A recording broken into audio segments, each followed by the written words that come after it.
Hello and welcome to Business 7. In today's lineup, we have a mining outlook for Namibia for 2023. We take a look at the controversial AI tool ChatGPT, and we bring you interesting news stories from the rest of Africa. We'll be right back. Connection. It's in the human touch, the feeling of belonging. It inspires us and empowers us, creates clarity from complexity.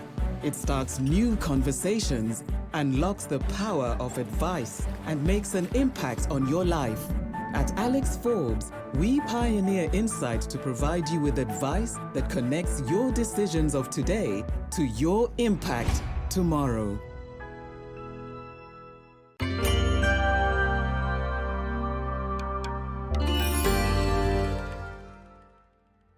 In the printed edition of Business 7 today, you can read all about exciting announcements that have been made about mining since the beginning of this year. You can also read the stories on the websites of Republikein, the Namibian Sun, and the Algemene Zeitung. One of the interesting things in the article is that an international report has named Namibia as one of 5 exploration frontiers who will steal the show this year. My colleague on the financial desk, Philippus Usiku, spoke to Theo Klein, the economist at Simonis Storm. Positive developments that we see in the mining sector for 2023 include the graphite mine just outside Otjiwarongo. It has been on care and maintenance for a couple of years because of low global graphite prices. But now global graphite prices have increased, and the new investors that have taken over are keen to restart operations at the graphite mine, and they also want to build their own processing facility at the same time just outside Otjiwarongo. With regards to lithium mining, I think that is sort of the new hot topic within the mining industry in Namibia. Essentially, Namibia has not had a lithium sector or subsector in the mining industry in the past, or in the last 10-15 years, give or take. So with all the exploration activity that's going on, with some of the lithium mines restarting operations, we are essentially adding a new subsector to the mining industry. So we are aware of 2 lithium mines that were operational before independence the last time. So they are going to restart operations this year. We know of Andrada, who used to be known as Afitin. They've also discovered lithium deposits in their tin mine in Ace. And then we also know of the Chinese lithium mine that has obviously made a lot of headlines in recent months. But according to our insights, we understand that the Ministry of Mines and Energy is close to resolving the issue with that Chinese mine. So be it as it may, I think we can expect to see a significant increase in lithium exports in the next couple of months. And like I said, that will sort of add another sector to the mining industry, which we did not have in the last 10 to 15 years. I think with regards to gold, we know that B2 Gold did expansions last year, and they'll be mining the new expanded area this year. We also know that the Navaga gold mine will be looking at expanding operations this year. We also know of Roshpina at their zinc mine doing expansions this year. And so I think all of this really is what's positive for us on the sector. And I think with the work that we see coming out from the Namibia Investment Promotion and Development Board, the NIPDB, they've created a one-stop shop here in Windhoek to just improve the ease of doing business for foreign companies who want to come and do business in Namibia. So they assist these companies with various government services or administration services. So I think that together with the scramble for commodities globally should put Namibia in a favorable position to see more foreign direct investment coming to us and more companies announcing exploration activity in 2023. Will we see double-digit growth again this year? Maybe not, but we certainly think it could be close to double-digit. You could probably expect growth between 8 or 10% roundabout for the mining sector this year, because it will be coming off a very high base from last year. But overall, I think the mining sector is definitely expected to support our GDP growth figures for this year. Yeah. Lastly, what are some of the key risks to the sector? So we actually did forecast a stronger Rand US dollar exchange rate, but at the moment it's not looking too good. but we were expecting a stronger rand only because of US dollar weakness as the interest rate hikes come to an end. So it can be that we maybe still see a stronger rand in the next couple of months, and then that will be negative for the local miners because they sell their commodities mainly in US dollars, so they benefit from a weak rand exchange rate. So that could slightly limit their export earnings. Then globally, a lot of people are saying commodity prices are likely to increase because of the reopening of the Chinese economy, but we do not necessarily share that sentiment. We still expect commodity prices, specifically metal prices, to remain slightly on a downward trend throughout 2023. So I think that could also slightly weigh on the export earnings of the local mining sector. But I think one of the biggest risks is the water supply issue in Namibia. We know that for some uranium mines, they lost up to 150 business days of operations in 2022. And that's as a result of not having sufficient water. On average, it was 100 days, but there's one mine that actually had about 150 days that they could not conduct business, or they could not be operational. That's almost a third of the year, so that is a significant issue. We know that government, Ministry of Mines and Energy and NamWater are in negotiations to try and address this issue. Private sector has said that they have the funding to build their own desalination plant, but I think, obviously politics got in the way with that. So Mines and Energy is trying to resolve the issue with NamWater on that, and we are hopeful that maybe towards the end of this year or then only early next year, they will come to a resolution as to how they will address this issue.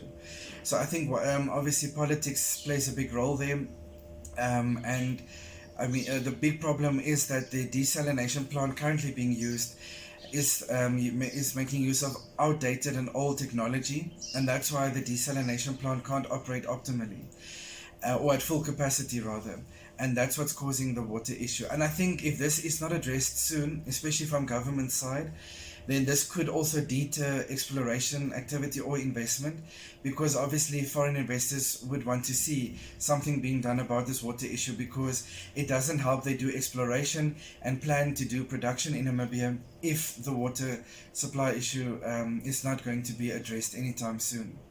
Theo, thank you for your insights. Thank you for having me. Every day, you make choices that make you legendary. Journey together with us on the path to securing your legacy as a member of the League of Legends. With the Select Platinum Bundle Fee Premium Bank offering, you will access tools that will enable you to thrive.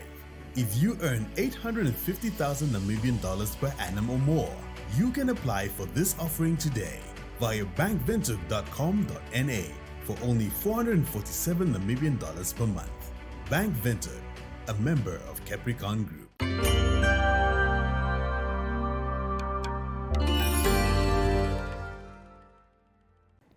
ChatGPT is already set to become the fastest growing app in history. The artificial intelligence chatbot is also causing a lot of controversy, especially when it comes to trust and reliability and credibility issues. We caught up with Professor Frikkie Booysen. He's a born Namibian and currently the PPS Chair in Health Economics at the University of Witwatersrand in Johannesburg. Welcome, Professor Frikkie Booysen from the University of Witwatersrand. Of course, also a Namibian born. Frikkie, welcome to Namibian soil, even though it's virtual. Thank you, Jo Marie, and hello to all the viewers and listeners. Frikkie, the world is abuzz with the new chatbot, CPT, and there's tons of comments out there. But interestingly enough, one of the big guns, Bill Gates, saying that this will be the hottest debate topic in 2023. How do you experience it in the academic circles you move in? This, of course, Jo Marie, is very relevant to academia because we not only develop or grow knowledge, but we're also in the business of imparting knowledge and training people how to engage with knowledge.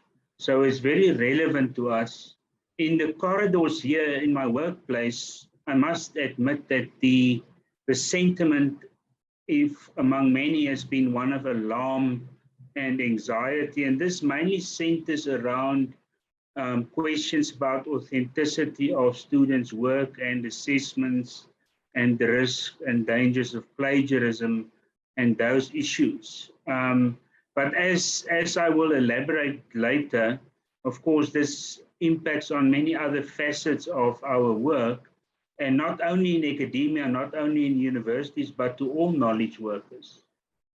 The New York Times also wrote earlier or recently that academia and universities very alarmed about this latest development, and that they're thinking of revamping the way that they teach. What is your thoughts about that? I think this is very important, and it's important because any new and disruptive technology forces us to be innovative, and it's going to force us to be innovative in the classroom. And I've sort of just thought about some examples of how in my own classroom I would engage with this. Of course, one thing that this allows students and even lecturers is to get a bird's eye view and to contextual view of any topic. And that saves time. It's an efficient way to go about things. Another example is that one can provide ChatGPT outputs to students and ask them to engage with that critically. And that allows one to develop higher level cognitive skills and more critical engagement, which I think in some ways have been lacking, and it's going to push us in that direction.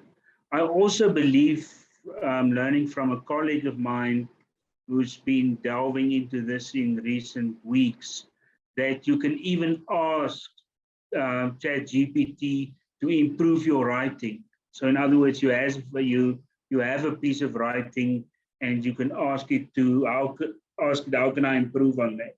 And it will make various suggestions. And of course, that is to the benefit of the student. It's to the benefit of the users of knowledge. So I think one needs to look at the silver linings here. And one needs to look at how the disruptive technology will force us to be more innovative. And that just benefits what we do in all senses.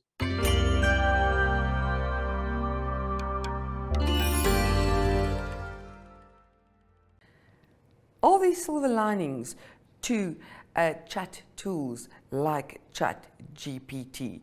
We return to Professor Frikkie Booysen. You mentioned just now that you're also going to elaborate on other sectors that it impact on. One of the questions I have is, in terms of research, etc., when we use AI, how reliable is that data, and what could be the impact of that on policy making and development? Okay, recently, of course, there's now an increasing body of knowledge that researches ChatGPT and that looks at how reliable it is, what biases there are.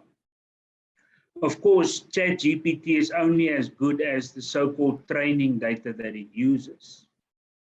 So the one risk in the research we do and policy advice is that the voices of some people will be silent, will be absent from that training data. So unless you're going to have training data that's more representative, it creates potential biases. And those can be gender biases, they can be geospatial biases, and other kinds of biases. You know, you have to ask whose voices are silent in this debate. There has in fact been research, for example, they've asked ChatGPT to reproduce summaries of systematic reviews and to reproduce summaries of papers written by top experts in their fields. And some of this has come back with factual errors. So ChatGPT, by all means, is no solution to research. But what it does allow us, again, there are silver linings. It allows us to use less cognitive taxing tasks and leave that to ChatGPT. The argument, for example, is that it allows researchers to focus more on experimental design, more on critical reflection on research, and that will benefit research. There's also the question of fact-checking. So the argument is that we should have people that continuously fact-check ChatGPT, and that, as you can think, will become an industry in itself, and it will be a skill that is required of people. And that will, I think, enhance the quality of this information that we can harness from via AI.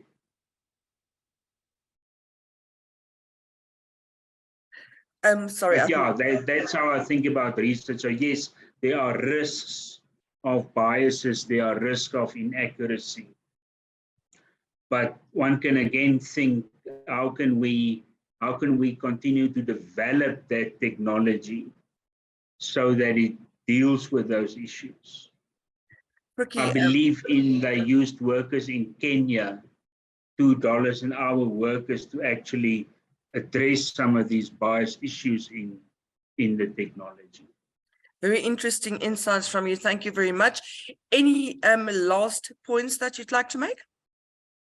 I think one important point is that those of us or everyone who uses this technology needs to acknowledge that technology. You need to acknowledge it as a source. You can't identify the original sources, of course, that's in the training data, but you should acknowledge it. In fact, there's now been published papers in scientific journals where ChatGPT has been cited or has been cited as a co-author. So that's important. We need to be transparent about when we use this and how.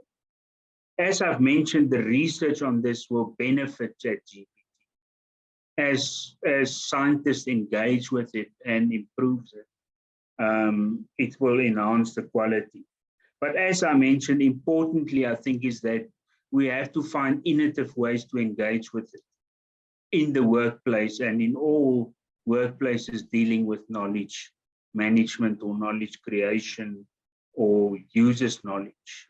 That, to me, is the most important challenge we face, is how can we be innovating in enhancing or harnessing the benefits of AI technology. We should not see it as the Antichrist, so to speak, in research and in education. Frikkie, thank you very much. It was most interesting chatting to you. We'll be checking in with you from time to time to see what the developments are on this front. But for now, thank you very much and goodbye. Thank you. Goodbye, everyone. Thank you so much to FNB for this opportunity.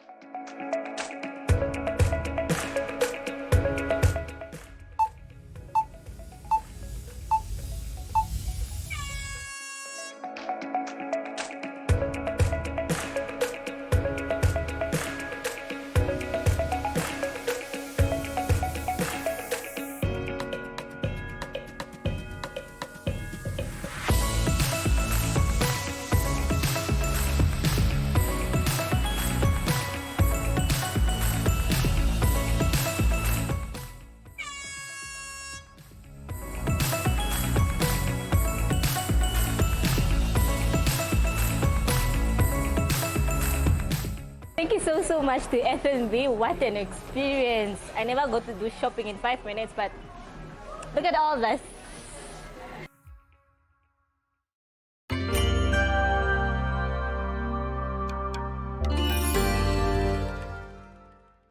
Hands off Africa. Those were the words of Pope Francis when he recently visited the Congo. He said Africa is not a mine to be stripped. David Doyle from Reuters has more. Pope Francis has condemned the poison of greed driving conflicts in Africa at the start of his trip to Democratic Republic of Congo. Tens of thousands cheered as they lined streets to welcome Francis in the capital Kinshasa on Tuesday. But the mood took a somber turn when the pontiff spoke to dignitaries at the presidential palace. Hands off the Democratic Republic of Congo.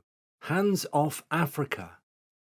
Stop choking Africa. It is not a mine to be stripped or a terrain to be plundered. May Africa be the protagonist of its own destiny.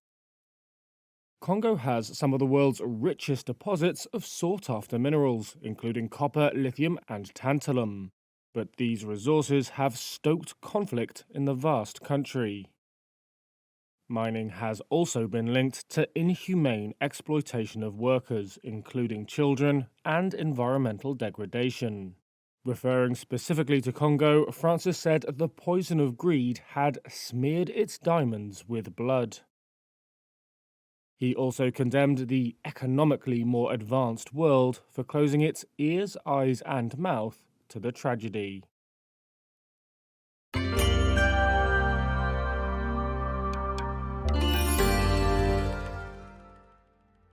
Election time is usually a boom business for companies that are in printing, with the printing of all kinds of campaign paraphernalia. However, this is not the case currently in Nigeria, where election campaigners have taken to social media a lot more, and the printing businesses are suffering. Alice Rizzo from Reuters filed this report. A loud whir fills the back of a print shop in Nigeria's capital, Abuja, as machines churn out grinning faces of political election frontrunners. The country's election advertising campaign season is in full throttle. The run-up to a vote is usually a chance for small businesses like Shimotex Prints to cash in on election paraphernalia, ranging from hats and flip-flops to tissue boxes and cooking oil labels. But business has been slower than usual ahead of the February 25th vote, as candidates have hinged more campaigning on social media.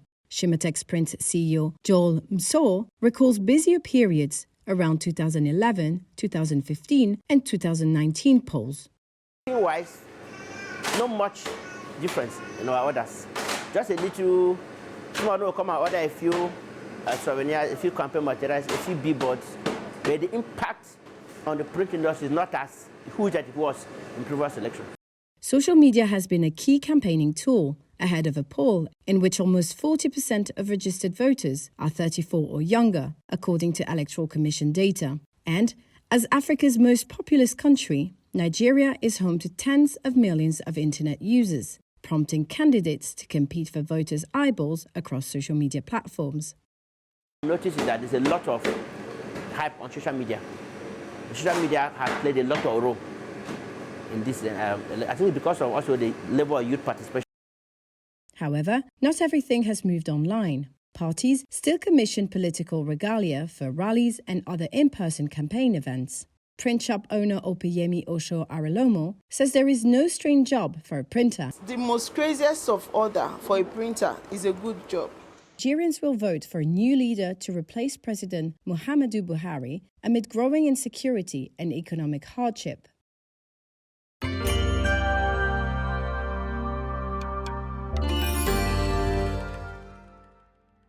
Thank you for keeping us company in Business 7. As always, we're playing out with the top stories of business in Africa. The report is compiled by Reuters. Until we see you again, stay safe. Here's what's been making the business headlines in sub-Saharan Africa this week.